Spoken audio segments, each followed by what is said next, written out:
নমস্কার। ছেলেমেয়েরা পড়তে চায় না, এ কথাটির মধ্যে নতুন কিছু নেই। এটা চিরকালই ছিল এবং আছে। তবে যাদের ছেলেমেয়েরা খুব ভালো পড়াশোনা করে, ভালো রেজাল্ট করে, তাদের জন্য এই ভিডিওটি নয়। যাই হোক, পড়াশোনা করতে না চাওয়ার মূল কারণটা কোথা থেকে এবং কিভাবে আসে এবং কিভাবে তার সমাধান সম্ভব, সেটার যুক্তিপূর্ণ আলোচনা কোথাও খুব একটা দেখি না। এ বিষয়ে বিভিন্ন মোটিভেশনাল ভিডিও দেখা যায় বটে, কিন্তু শুধু মোটিভেশনে চিড়ে ভেজে না। আজকালকার ছেলেমেয়েদের সব কিছু যুক্তি দিয়েই বোঝাতে হয়। কারণ 9-10-এ ওঠার পর ছেলেমেয়েরা নিজেদেরকে বাবা-মায়ের থেকেও বেশি বুদ্ধিমান ও সমঝদার ভাবতে শুরু করে। যাই হোক, একদম ছোট বয়সে শিশুদের ক্ষেত্রে চঞ্চলতা, খেলাধুলা করার প্রবণতা এগুলো অন্যতম কারণ। তা এর জন্য খুব বেশি চিন্তিত হওয়ার প্রয়োজন নেই। এটা স্বাভাবিক। তবে আরও বিশেষ কিছু কারণ আছে, সে বিষয়ে আলোচনায় আসছি। কিন্তু বয়ঃসন্ধিকালে অন্য কারণগুলি এসে যায়। আবার বয়ঃসন্ধিকালে ছেলেমেয়েরা যতক্ষণ অভিভাবক বা মা-বাবার ছত্রছায়ায় থাকে তখন একরকম, আবার যদি মা-বাবার ছত্রছায়া ছেড়ে হোস্টেলে বা মেসে গিয়ে পড়াশোনা করে তখন সমস্যাটা হয় আরেক রকম। বয়ঃসন্ধিকালে সমস্যাগুলি নিয়ে আলাদা অন্য একটি ভিডিওতে আলোচনা করব। আর ছাত্রছাত্রীদের পড়াশোনা করতে না চাওয়ার সাধারণ কারণগুলি ও সাথে সাথে তার সমাধান কিভাবে করা যেতে পারে সে বিষয়েই আলোচনা করব। আমি অবসরপ্রাপ্ত শিক্ষক জয়ন্ত সেন আপনাদেরকে educational and motivational tips channel সহজে শেখোতে স্বাগত জানাই। কয়েকদিন আগে একজন অভিভাবিকা কমেন্ট করেছেন তার ছেলে 12 ক্লাসে পড়ে, অথচ কিছুতেই পড়তে চায় না। আমি ভীষণ চিন্তায় আছি, কি করব বলবেন স্যার। তার কিছুদিন আগে 9-এ পড়ে এমন একটি ছেলেরও মা এমন ধরনেরই কমেন্ট করেছিলেন। আর সবাই কমেন্টস না করলেও এটা যে একটা কমন সমস্যা প্রায় সবার ক্ষেত্রে, সেটা আমি জানি। আমার যেটা মনে হয় ছেলেমেয়েরা পড়তে চায়, প্রকৃতই মন থেকে পড়তে চায়। চারিদিকে মোবাইল ফোনের কল্যাণে এত বিনোদনের ব্যবস্থা ত্যাগ করেও তারা পড়তে চায়, কিন্তু পারে না। এই চাওয়া আর পারাটার মধ্যে একটা বিশাল দূরত্ব তৈরি হয়ে যায়। এই দূরত্বটাকেই কমিয়ে আনার চেষ্টা করতে হবে। যদিও একদিনে হয় না, চেষ্টাটা অভিভাবক, ছাত্রছাত্রী, শিক্ষক, প্রাইভেট টিউটর যদি থাকে, সবারই সম্মিলিত প্রচেষ্টায় করতে হবে। একটু ব্যাখ্যা করছি। সন্তান পড়তে চাইছে না, পড়ায় মন নেই, পরীক্ষার রেজাল্ট খারাপ হচ্ছে, এমন বুঝলে প্রথমেই এগিয়ে আসতে হবে বাবা-মা বা অভিভাবক অভিভাবিকাকে। ধমক-ধমক, বকাঝকা, শাসন করে কোনো লাভ হবে না। পরিষ্কার করে বন্ধুর মতো জেনে নেবার চেষ্টা করতে হবে তার সমস্যাটা কোথায় হচ্ছে। কেন বই পড়তে লিখতে মন চাইছে না? মন কোথায় যাচ্ছে? জীবনে হঠাৎ কী সমস্যা এসে গেছে? সন্তানের সাথে বাবা-মায়ের সম্পর্ক যদি বন্ধুর মতো হয়, তাহলে এসব আলোচনা খুব সহজে করা যায়। তাই আমি আগের কোনো একটা ভিডিওতে বলেছিলাম যে ছোট বয়স থেকেই সন্তানের সাথে বন্ধুর মতো মেলামেশা করতে হবে।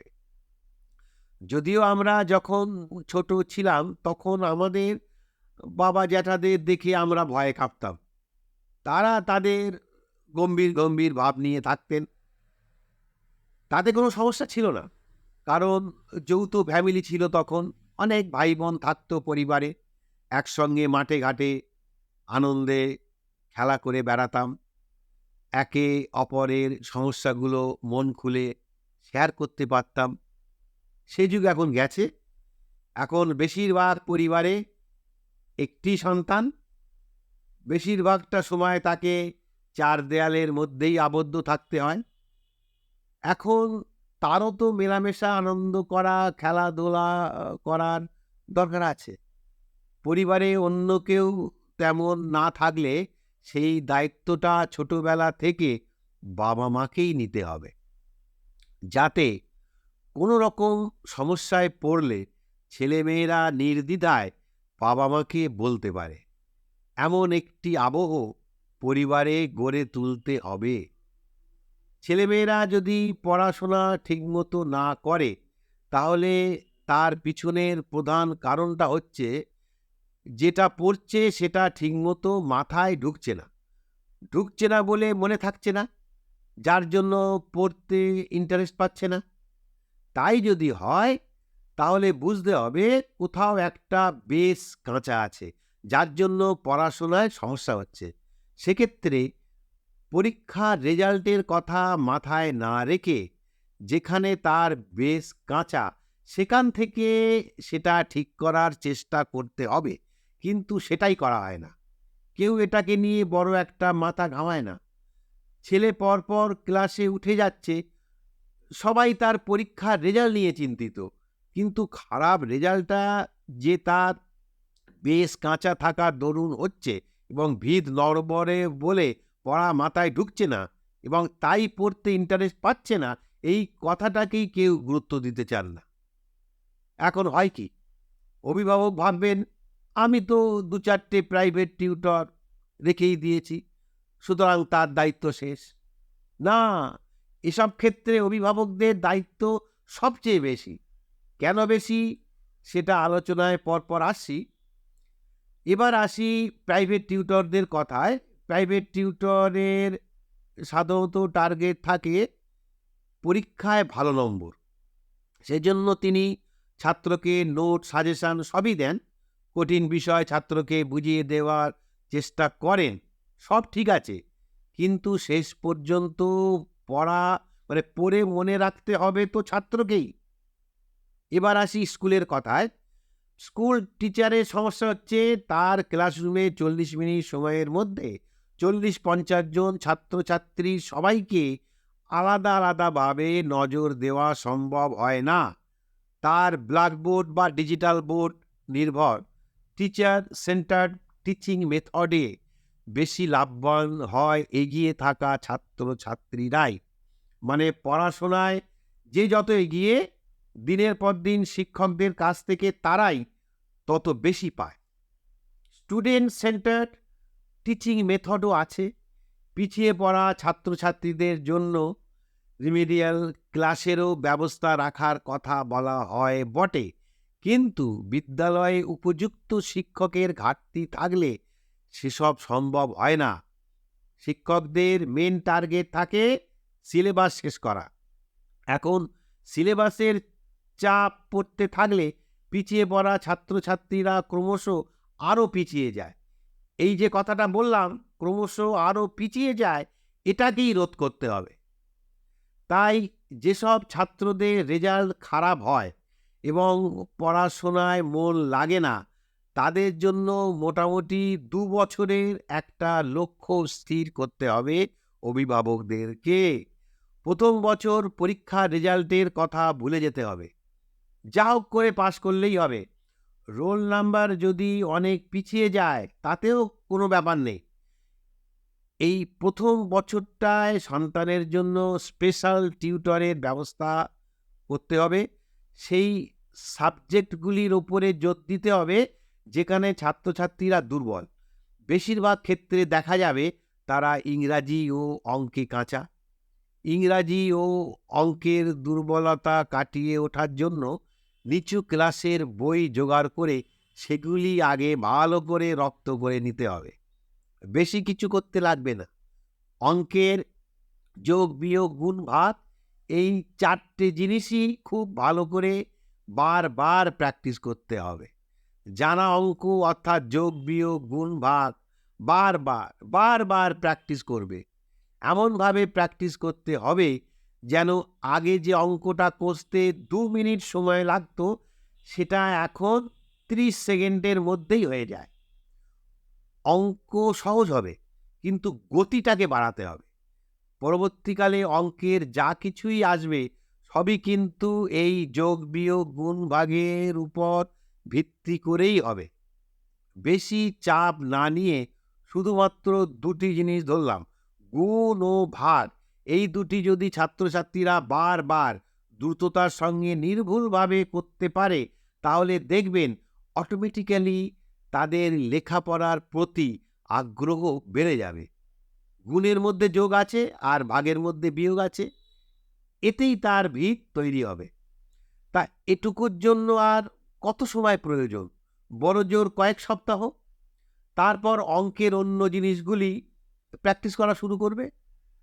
আসলে কি হয়, প্রাইমারি লেভেলে বাচ্চারা ঠিকমতো যোগ বিয়োগ করতে পারে না বলে আমরা বকাঝকা করি, কিন্তু ভালো করে খেয়াল করলে বা টেস্ট করলে দেখা যাবে এদের অনেকেই সংখ্যাগুলিকেই এখনো পর্যন্ত চিনে উঠতে পারেনি।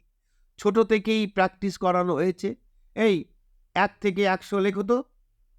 দেখা গেল ওরা ঠিকমতো লিখেছে। তারপর যদি হঠাৎ করে বলা হয় লেখো তো 69 বা 89, দেখা যাবে ভুল করেছে। আবার মাধ্যমিক লেভেলে ছেলেমেয়েরা যখন অঙ্কের লসাগু গসাগু সরল ইত্যাদি ঠিকমতো করতে পারে না, একটু খোঁজ করলে দেখা যাবে যে সংখ্যা চিনলেও গুণ ভাগটাই তারা ঠিকমতো শিখে উঠতে পারেনি। এভাবেই তারা পরের পর ক্লাসে উঠে যাচ্ছে। তারপর পরের ক্লাসের সিলেবাসের চাপ সহ্য করতে না পেরে মূল ভিতটাই তাদের কাঁচা থেকে যাচ্ছে। সুতরাং সিলেবাসকে বেশি গুরুত্ব দিলে হবে না। স্কুলের টিচারের একটা বাধ্যবাধকতা থাকে সিলেবাস শেষ করার, কিন্তু অভিভাবক বা গৃহশিক্ষকদের তো তা নেই। তাই এটা অভিভাবককে সবার আগে বুঝে নিতে হবে। ভাষা শিক্ষার ক্ষেত্রেও সেই একই ব্যাপারটা হয়। নিচু ক্লাসের অনেক ছাত্রকে বলুন অ আ ক খ পুরোটা লিখে যাও তো, লিখে যাবে, কারণ তাকে সেভাবেই অভ্যস্ত করে তোলা হয়েছে। কিন্তু হঠাৎ করে একটা বর্ণ যদি তাকে লিখতে বলা হয়, ভুল লিখবে। সাধারণত ক্লাস 2 থেকে একটা বাচ্চার গড় গড় করে মাতৃভাষা রিডিং পড়া উচিত। যদি না পারে তাহলে বইয়ে আর কি আছে সেসবে গুরুত্ব না দিয়ে সবার আগে রিডিং পড়াটাই অভ্যাস করাতে হবে। সেটাই সবার আগে প্রয়োজন। দ্রুততার সঙ্গে বানান না করে রিডিং পড়া ও কোনো কিছু শুনে বা ভেবে সেটাকে লিখে ফেলাই হলো সব শিক্ষার মূল ভিত। সে ইতিহাস, ভূগোল, বিজ্ঞান, পরিবেশ যাই হোক না কেন, লেখার সময় কিছু কিছু বানান ভুল হতেই পারে, কোনো চিন্তা নেই। বাচ্চাদের বলবেন যখন পড়াশোনায় মন লাগবে না তখন কোনো গল্পের বই পড়তে। বারবার পড়তে পড়তে বানান ভুল কম হয়ে যাবে, কারণ শব্দগুলি ক্রমশ আমাদের মস্তিষ্কে ছবির মতো সেভ হয়ে যায়। ইংরাজির ক্ষেত্রে কোনো প্রশ্নের উত্তর মুখস্থ করার চেয়ে নিজে নিজে খাটিয়ে ছোট ছোট ইংরাজি বাক্যের মাধ্যমে লিখতে বলবেন। অনেক ভুল হবে, হোক।